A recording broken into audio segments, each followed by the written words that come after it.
সবাই দেখো আমরা কইতে যাচ্ছি দেবতা পুকুরে। দেবতা পুকুর সিঁড়ি দেখাবো আপনাদেরকে। এই দেখো আমার সাথে আছে আমার ভাগিনা।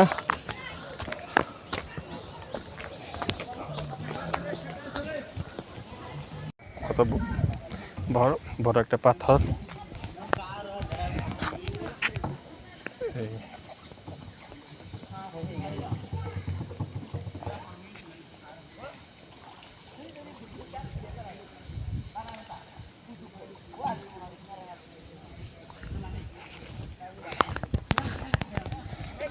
দেখছেন কত পাহাড়ের উঁচার ভিতরে একটা লেক বলা যায় এটাকে। এখানে লোকজন বলে দেবতা পুকুর। অনেক পাহাড়ে উঁচাতে, মনে হয় 100 ফুটের উপরে।